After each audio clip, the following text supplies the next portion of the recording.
ओम श्री गणपतये नमः। ओम श्री सरस्वती नमः। ओम श्री इष्टदेवाय नमः। ओम श्री मातृदेवाय नमः। ओम श्री पितृदेवाय नमः। ओम श्री गुरुदेवाय नमः। आयो लाल सबई चो झूले लाल बेराई पास राई शौका।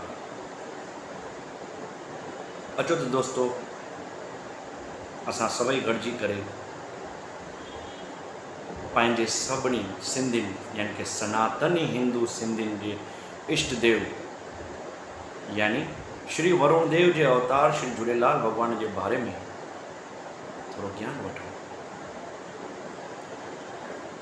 अखंड भारत जो सिंध प्रांत इन त अखंड भारत वॾो हुयो जंहिंजे अंदरि पाकिस्तान, अफगानिस्तान, श्रीलंका, बर्मा, म्यांमार, नेपाल, भूटान ऐं घणेई प्रदेश हुया।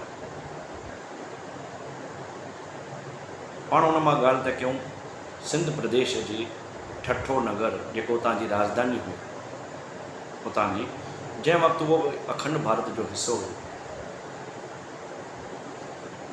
हिंदुस्तान जी पवित्र भूमि सिंधु नदीअ जो किनारे ते वेदनि जी रचना थी हुई।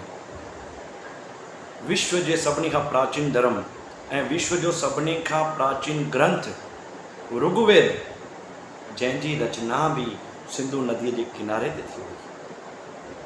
उन सिंधु नदीअ जे नाले तां सिंध प्रदेश पियो आहे। उन सिंध प्रदेश जी राजधानी हुई ठठा नगर, जंहिंजो आख़िरी हिंदू ब्राह्मण राजा हुयो राजा ॾाहिर सेन। मोहम्मद बिन कासिम मुस्लिम द्वारा छेड़खानी यानी कि कपट करे सिंध प्रदेश जीतियो वियो हुयो। ये ॻाल्हि आहे ईस्वी सन 712 जी। उन खां पोइ हिकु गैर हिंदू यानी कि मुस्लिम तुर्की अरब राज कंदा हुआ। 1072 ईस्वी सन में यानी अंग्रेजी साल 950 या 951 में मोहम्मद बिन कासिम नाले जो राजा खां पोइ मिर्ख बादशाह जो अचण थो थिए। यानी कि उन वक़्त में मिर्ख बादशाह हुयो जंहिंजो वज़ीर जो नालो हुयो अयो वज़ीर। उन बादशाह पंहिंजी राजधानी यानी कि ठठो नगर सिंध प्रदेश जी राजधानी ठठो नगर जेका अॼु बि पंहिंजे गुजरात जे कच्छ खां पोइ ईंदो आहे थरपारकर, ऐं थरपारकर खां पोइ जेको अचे थो पियो नगर ठठो, उहा राजधानी हुई। उन बादशाह पंहिंजे मौलविन मंत्रिन जे चवण सां कि भाई हिन प्रदेश में हिकु ई धर्म रहणु घुरिजे, इन जे करे ऐलान ॾियारियो त जेतिरा बि गैर मुस्लिम यानी कि हिंदू हुया उहे धर्म परिवर्तन करनि। अॼु बि असांजे सिंधी समाज में मिर्ख बादशाह जहिड़ा व्यक्ति धर्म परिवर्तन जो ॾाढी सूझबूझ प्लानिंग सां कमु करे रहिया आहिनि। गुजरात जे अंदरि बि थी रहियो आहे, महाराष्ट्र जे अंदरि बि थी रहियो आहे, ऐं घणनि शहरनि में थी रहियो आहे। सिंधी पंहिंजो मूल सनातन हिंदू धर्म छॾे करे गुमराह थी रहिया आहिनि। जीअं मिर्ख बादशाह कयो हो, मां जेको चवां थो उहो सम्झण जी बिल्कुलु गहराईअ सां सम्झो। अॼु मां हिते आयो आहियां इहो चवां थो, ॿुधायां थो, उन जे पुठियां जो कारण बि सम्झिजो कि मां छा चई रहियो आहियां, कंहिं तरफ़ चई रहियो आहियां, छाजे लाइ चई रहियो आहियां, छो ज़रूरत पई आहे। वापसि अचूं असां मूल कथा ते। त मिर्ख बादशाह होको ॾियारियो, होको चऊं, पढ़ो चऊं या जाहिरात चऊं, हाँ ॾियारियो त सभु गैर मुस्लिम अची करे इस्लाम अंगीकार करनि।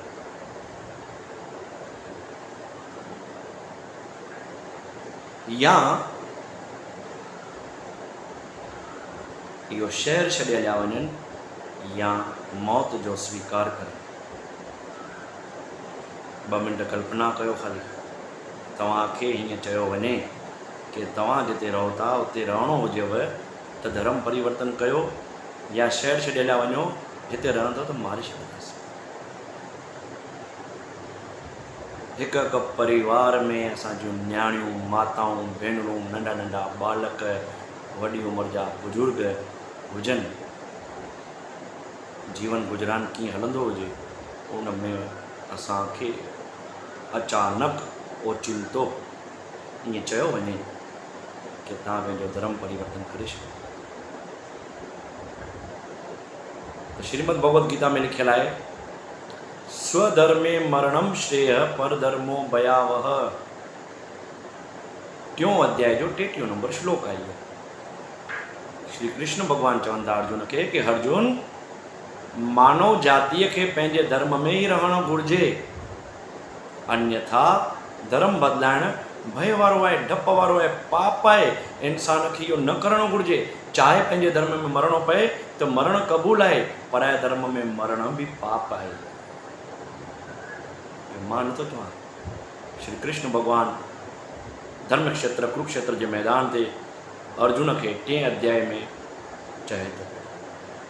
त यादि रखियो, भॻवान जी वाणी कॾहिं ग़लति न हूंदी आहे। भॻवान जॾहिं जॾहिं जेको चयो आहे उहो कयो आहे, जेको कयो आहे उहो अॼु बि रहियो आहे। अॼु बि राम जा पत्थर पिया आहिनि। हिन लाइ भॻवान जे मथां शक न कजो। ऐं मां नथो चवां, भॻवान चयो आहे उहो मां ॿुधायां थो। हाणे असांजा जेका मुखी हुया मिर्ख बादशाह जे सॾु ॾियण ते गॾु थिया, नकी कयूं छा कयूं। मुखियुनि पंहिंजनि वॾरनि नकी कयो कि मिर्ख बादशाह ॾे हलूं ऐं पंहिंजी ॻाल्हि रखूं, पंहिंजी ॻाल्हि रखी करे उनजे कननि में रखूं।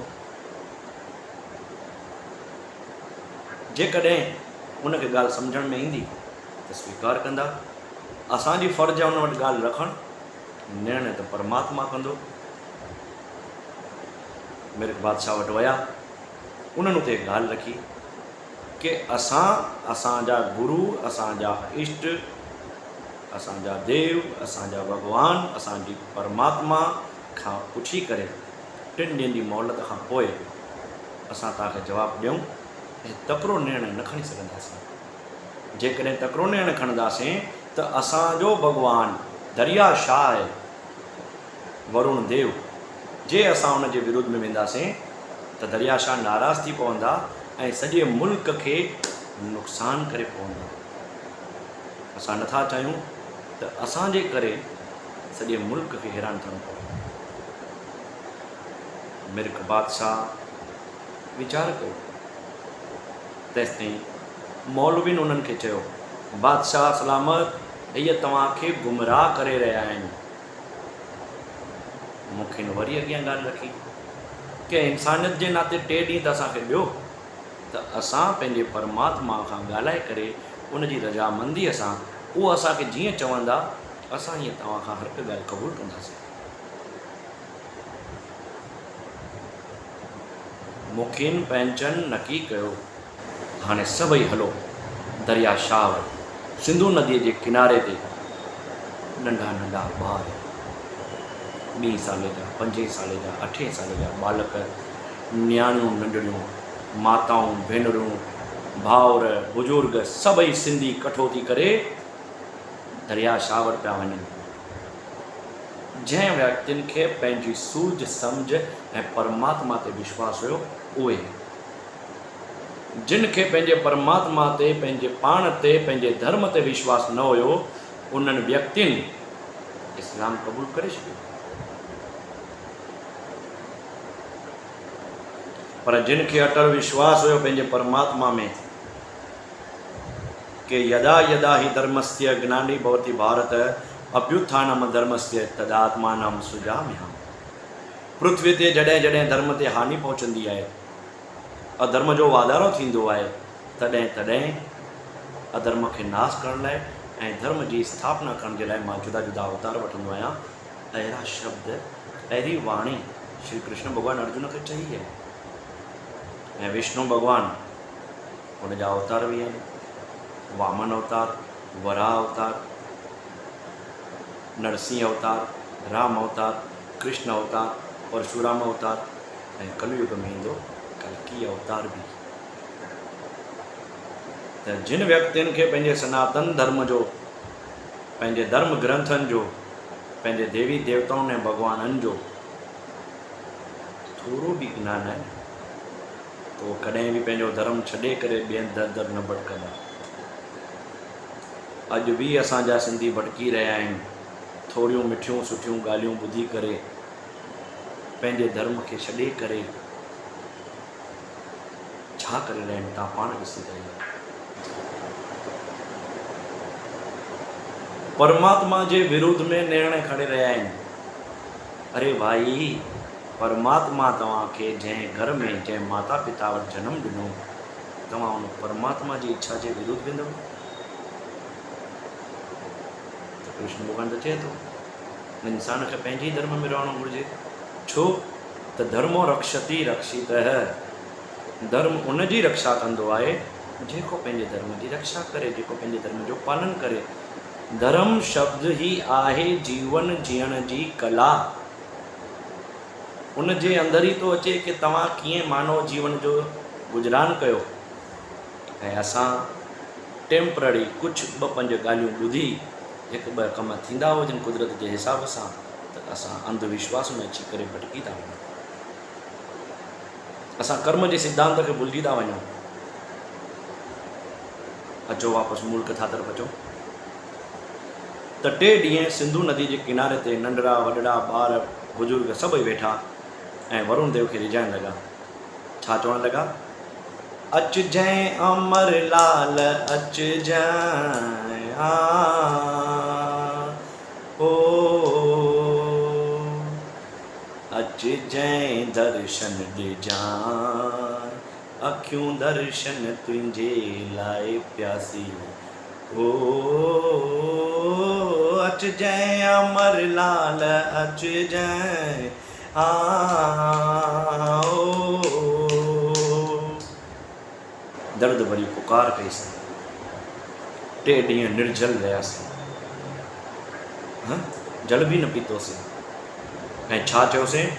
हे दरिया शाह, हे वरुण देव, हे सिंधियुनि जा तारणहार, सिंधियुनि खे बख़्श, हे बख़्शणहारा तूं बख़्श, असां सभिनी जी पुकार ॿुध, असांजी जान माल जी, परिवार जी, धर्म जी रक्षा कर। विश्वास हुयो असांखे पंहिंजे परमात्मा में।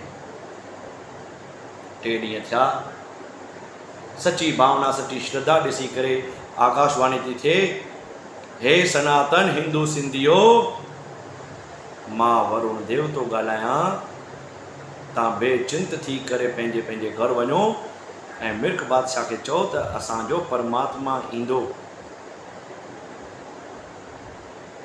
केतिरी न पीड़ा हूंदी उन दर्द में, केतिरो न दर्द हूंदो उन सीने में, केतिरियूं न तकलीफ़ूं हूंदियूं उन्हनि दिल ऐं दिमाग़ में, शरीर ते तकलीफ़ूं ॾियण जा वीचार हूंदा कि मारियो वेंदो, असांखे कटियो वेंदो, असांजे माउ भेणुनि जी इज़त लुटी वेंदी, असांजे धर्म खे हानि कई वेंदी, तिल्क जनोई ऐं शिखा जो नुक़सानु थी वेंदो। दरिया शाह खां जिद हुई, जियार त बि तूं ऐं मार त बि तूं, जे जीअंदासीं त रहंदासीं, न त दरिया शाह दरिया में अची करे असां पंहिंजी जान ॾींदासीं। उहो दर्द ॾिसी करे परमात्मा चयो तव्हां वञो, मां अचां थो।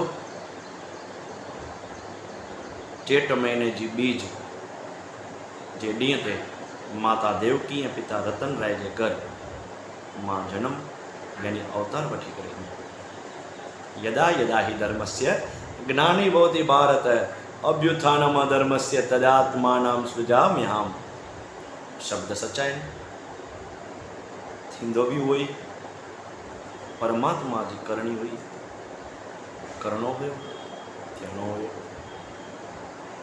मिर्ख बादशाह खे वञी करे चयो पंचनि कि असांखे आकाशवाणी खां असांजे परमात्मा असांजे गुरु झूलेलाल यानी कि वरुण देव चयो आहे त मां 3 ॾींहंनि खां पोइ अचां थो पियो ऐं अॻियां वधंदासीं।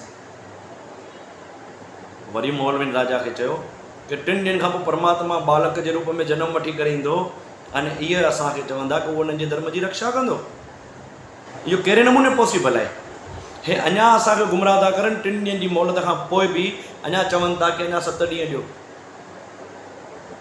हे ॾींहं लंबाइण जी ॻाल्हियूं था करनि सिंधी सियाणा, बाक़ी परमात्मा न। तंहिं ते कंहिं मुखीअ चयो प्रहलाद जी रक्षा करण जे लाइ नरसिंह अवतार वठी करे भी परमात्मा आया हुया,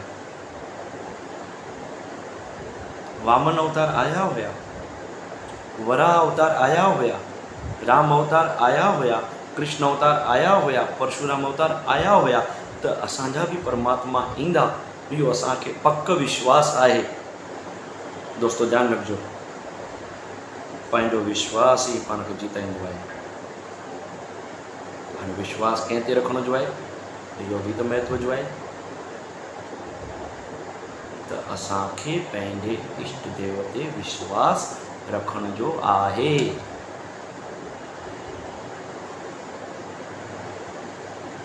टिनि ॾींहंनि जी मुदत खां पोइ 7 ॾींहंनि जी मुदत ते झूलेलाल भॻवानु यानी कि वरुण देव अवतार था वठनि ऐं उन्हनि जो नालो थो रखियो वञे, छठी जो नालो उदयचंद।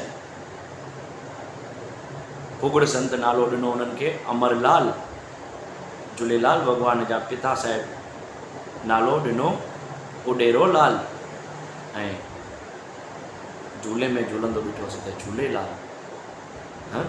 अमर राय जेको उहो अमरलाल, उडेरोलाल, जिंदरलाल, घणनि ई नालनि सां असां उन्हनि खे पुकारऊं था। घोड़े वारो, पल्ले वारो, ॾाढ़ीअ वारो, मुकुट वारो, दरिया वारो, सिंधियुनि प्यारो, असां सभिनीनि जो झूलेलाल। पर न सिर्फ़ु सिंधी झूलेलाल खे मञंदा आहियूं, पर कच्छी जेका गुजरात में कच्छ में रहनि था, कच्छी, लुहाणा ऐं मुसलमान भी अॼु भी हिंदुस्तान में चाहे पाकिस्तान में भी मुसलमान झूलेलाल खे मञंदा आहिनि। पंजाब जे अमृतसर जे साम्हूं भी झूलेलाल भॻवान जो मंदिर मुसलमान ऐं पंजाबियुनि ठातो आहे। अॼु भी उनखे ख्वाजा खीजर जे नाले सां पूॼींदा आहिनि। हर चंड ते उते देगूं थींदियूं आहिनि। पंजाबी ऐं मुसलमान मञंदा आहिनि ऐं असां पंहिंजो पिता पंहिंजो परमात्मा छॾे करे छा करे रहिया आहियूं? पंहिंजी आत्मा खां पुछो। गफ़लत में न, अञा भी वेल वही न आहे। पंहिंजे मूल सनातन हिंदू धर्म में रहो, जंहिंमें परमात्मा तव्हांखे जनम ॾिनो आहे। त महिरबानी करे पंहिंजे सनातन धर्म में रहो।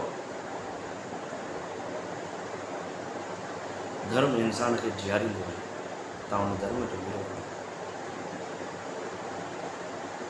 जेको सृष्टिअ जे तारणहार, रक्षणहार, जन्मदाता उनखे रचना कई आहे, उन वक़्त भी सनातन धर्म इहो हुयो।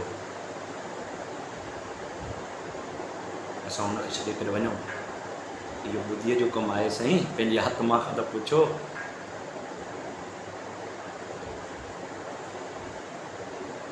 तंहिं ते कंहिं कवीअ चयो आहे, दर न छॾींदसि झूलण तुंहिंजो चाहे जोर लॻाए जमानो।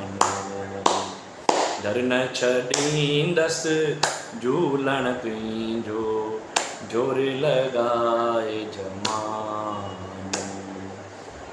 जोर लॻाए जमानो भले माण्हू चवनि मस्तानो, भले माण्हू चवनि दीवानो, दर न छॾींदसि झूलण तुंहिंजो चाहे जोर लॻाए जमा। लाल साईं जो अवतार चेट महीने जी बीज, जंहिंखे असां चेटी चंड चवंदा आहियूं, थिए थो पियो। पोइ बि आतताई मिर्ख बादशाह पंहिंजे वज़ीर खे मोकिले करे खराई करण लाइ, यानी कि वेरिफिकेशन करण जे लाइ, यानी कि पक करण जे लाइ पंहिंजे वज़ीर अईअ खे मोकिले थो नसरपुर जे ॻोठ में, जिते परमात्मा जनम वठी करे आया आहिनि, यानी कि अवतार वठी करे आया आहिनि। अईअ वज़ीर परचा ॾिठा झूलेलाल जा, अलॻि अलॻि रूप ॾिठऊं, घोड़े ते सवार, पल्ले ते सवार, सम्झी वियो इहो ई मुंहिंजो अल्लाह आहे, इहो ई मुंहिंजो रब आहे, इहो ई मुंहिंजो मालिक आहे, इहो ई मुंहिंजो परमात्मा आहे, इहो ई मुंहिंजो भॻवानु आहे।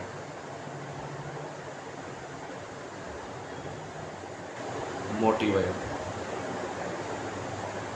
अईअ वज़ीर मिर्ख बादशाह खे चयो त बादशाह सलामत,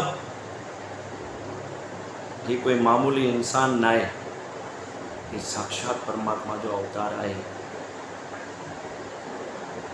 मां ॾिठो त उहो पंहिंजी सेना वठी करे अचे पियो, मां हुनखे रोकियो आहे कि न, असांजो बादशाह सम्झी वेंदो, बादशाह सम्झी वञो, हिन ॻाल्हि में अञा बि पाछा हलिया अचो। कुदरत हिकु मौक़ो त ॾींदी आहे न, भुल थिए त अञा बि मौक़ो ॾींदी आहे कि सम्झी वञो, पर असां पर मतरा अहमी,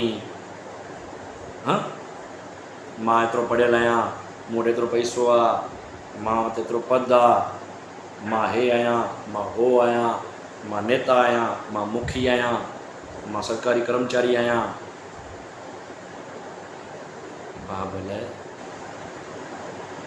तूं हिकु आत्मा आहे जेका परमात्मा मां आई आहे, ऐं तुंहिंजे कर्म जे हिसाब सां तोखे मनुष्य देही मिली आहे। तूं वञी करे पंहिंजो जीवन जो सदुपयोग कर, जंहिंसां तूं अहिड़ा कर्म कर जो तोखे मोक्ष प्राप्ति मिले। पर असां सम्झण लाइ तयारु न हूंदा आहियूं, ॿिए जी बुराई, ॿिए जो गंदो ख़्यालु कंदा आहियूं, ॿियो कीअं हेठि किरे उहो असां कंदा आहियूं। मुंहिंजी तव्हां सभिनी खे वेनिती आहे त कॾहिं बि कंहिंजो ख़राबु कबो त न आहे, ॻाल्हाइबो त न आहे, पर वीचारबो बि न आहे, अन्यथा उहो असांजो ई ख़राबु थींदो। मिर्ख बादशाह पंहिंजे अहम में कि मां बादशाह आहियां, उन्हनि झूलेलाल भॻवान खे आमंत्रण ॾिनो, अचो ॻाल्हायूं था पाण, पंहिंजे आसन ते विराजमान कयो, ऐं पोइ पंहिंजी ओरिजिनलिटी जेका लक्षण हुया,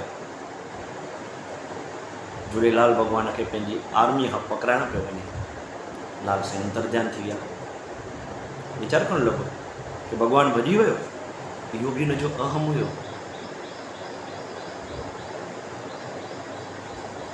वरी लाल साईं आया, उन्हनि सिंधियुनि खे चयो कि तव्हां वञी करे हिकु पासे जे मंदरु धर्मशाला में रहो, ऐं पोइ मिर्ख बादशाह खे उन्हनि परचो ॾेखारियो, सॼे महल जे अंदरि, राज जे अंदरि दरिया शाह जल जी शुरूआत करे छॾी, यानी कि सभिनीनि पासे जलमय करे छॾियो, माण्हू डुबण लॻा, ऐं ॿिए पासे अग्नि वरसाइण लॻा, माण्हू तपण लॻा। अहिड़ा घणा ई परचा जेका लाल साईं उन्हनि खे ॿुधाया, यानी कि ॾेखारिया, उहा अमर ग्रंथ झूलेलाल भॻवान जी जीवन लीला आहे, उन में लिखियलु आहे। राखो राखण हार ग्रंथ आहे, उन में लिखियलु आहे। इन खां सवाइ घणनि राज्यनि घणनि शहरनि में नंढियूं नंढियूं पुस्तिकाऊं अलॻि अलॻि रूप में प्रस्तुत थियूं आहिनि, उन में वर्णन कयो वियो आहे। पोइ आख़िर में मिर्ख बादशाह उहो पर्चा ॾिसण खां पोइ अफ़सोस थो व्यक्त करे ऐं माफ़ी थो घुरे लाल साईं खां। चए थो लाल साईं हाणे मां इस्लाम छॾे करे सनातन हिंदू धर्म अंगीकार थो कयां। लाल साईं उनखे बि न कई, तूं पंहिंजे धर्म में रहो, तूं राजा आहीं, राजा थी करे रहो, सभिनी खां कजरो न्याय कर। पर उनखे अफ़सोस पियो थिए, पछतावो पियो थिए, उनजी मां छा कयां, मूंखे बि हाणे तव्हांजी ज पूॼा करण जी आहे, मूंखे तव्हां में रब, तव्हां में मालिक, तव्हां में अल्लाह, तव्हां में मौला, तव्हां में भॻवानु, तव्हां में देव, तव्हां में परमात्मा ॾिसण थो अचे। तंहिं ते मिर्ख बादशाह बि झूलेलाल भॻवान जो मंदरु ठातो आहे, जेको अॼु बि सिंध में अथव।